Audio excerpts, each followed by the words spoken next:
안녕하십니까. 전쟁의 기술 32번째 전략. 복종하는 것처럼 보이면서 조종하라에 발표를 맡게 된 39기 이남선입니다. 발표 시작하겠습니다. 본 챕터에서는 몇몇의 인물 사례를 통해 전략을 소개하고 있습니다. 첫 번째는 간디입니다. 마하트마 간디의 비폭력 저항 운동, 소금 행진을 통해 전략을 소개하고 있습니다. 과거 인도는 영국의 통치하에 있었고 영국은 인도의 소금 생산에 독점권 및 세금을 징수하고 있었습니다. 이에 간디는 비폭력 저항 운동으로 소금 행진을 계획합니다. 당시 영국 총독은 간디의 계획에 대해 대수롭지 않게 생각하고 해당 저항 운동에 대해 별 조치를 취하지 않았습니다. 하지만 소금 행진은 점차 민중의 지지가 커지고 확대되었습니다. 뒤늦게야 영국 총독은 대수롭지 않게 여기던 본인의 판단 실수로 후회를 하게 되었고 때는 이미 늦었습니다. 뒤늦게 무력 진압을 시도했지만 결국 이는 평화행진 확대의 계기가 되어 영국 통치를 끝내는 시발점이 되었습니다. 간디의 전략은 간디가 교묘하고 탁월한 전략가임을 보여줍니다. 성자처럼 보이는 연약한 외모로 적을 오판하도록 유도하였습니다. 특히 영국의 도덕적 순결주의를 고려한 전략으로 영국인들이 신경 쓰지 않을 쟁점을 선택하였습니다. 본인의 약한 모습과 비폭력적 운동을 진압할 경우 상대방으로 하여금 죄책감과 곤혹감을 느끼게 하여 주도권을 잃도록 하였습니다. 간디는 온화하고 부드러운 모습으로 상대방 내면에 잠재된 죄책감, 자유주의적 성향의 양면성을 노린 탁월한 전략가였습니다. 다음은 외교의 달인 오스트리아 제국의 외무장관 클레멘스 폰 메테르니 사례입니다.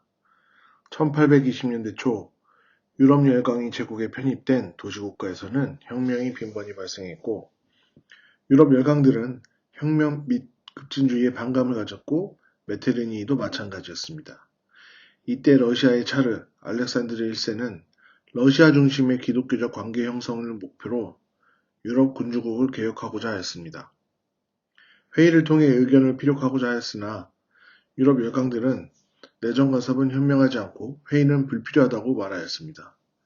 하지만 현실주의자 메테르니히가 유일하게 알렉산드르 1세를 지지하였습니다.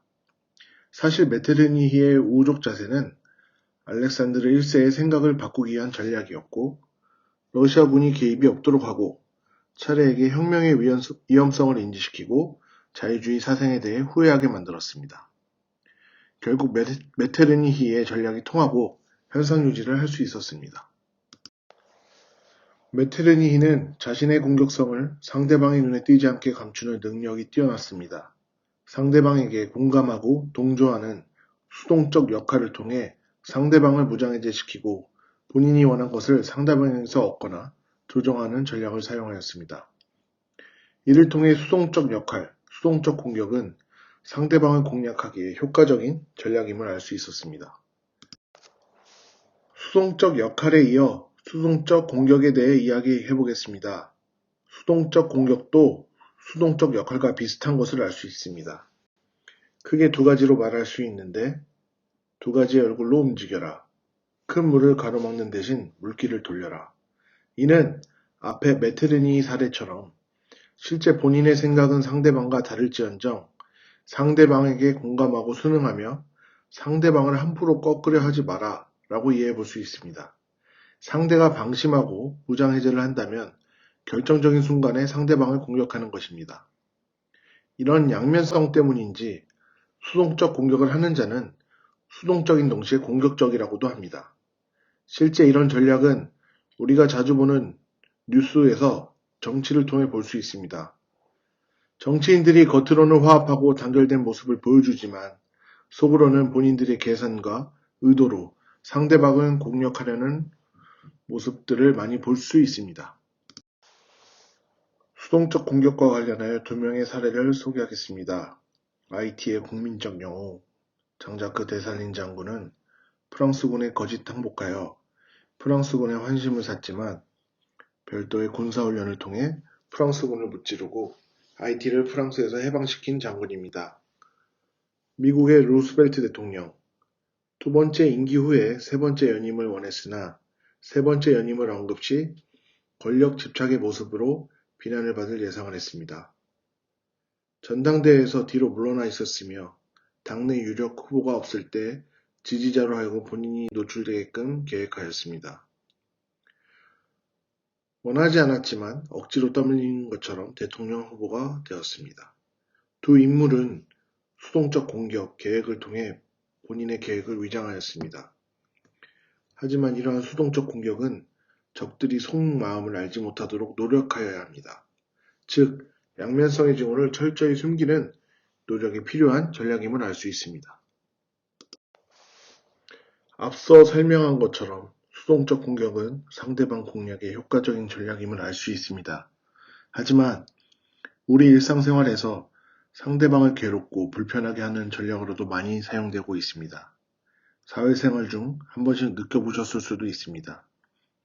노골적인 것이 아닌 미묘하게 상대방을 공격하여 눈치채기 어려울 수도 있으나 반복적으로 당하면 상당한 스트레스를 줄 수 있는 방법입니다. 상대방과의 관계에서 불만감을 표시하는 전략일 수도 있으나 이런 전략보다는 때로는 속 시원하게 마음을 터놓고 이야기하는 것이 더 나으지 않을까 하는 생각이 들기도 합니다. 일상에서 흔히 사용되는 수동적 공격을 방어하기 위해서는 다음과 같은 방법으로 대응해야 합니다. 먼저 수동적 공격 자체에 대한 이해가 필요하고 다음으로는 본인이 수동적 공격을 당하고 있는지 파악할 줄 알아야 합니다. 공격을 당하고 있다면 관계를 끊거나 아니면 받은 그대로 교묘하게 되돌려줄 줄 알아야 합니다.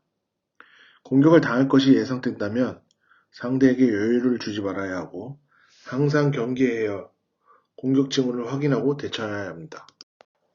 이번 32장 전략은 수동적 공격입니다. 상대에게 협조적이고 수능적인 자세로 상대방을 무장해제시켜 공략하는 전략으로 일상에서 많이 사용되는 전략입니다. 사용뿐만 아니라 방어법에 대해서도 항상 생각하여 대응을 할 준비가 필요합니다. 이상으로 발표를 마치겠습니다. 경청하여 주셔서 감사합니다.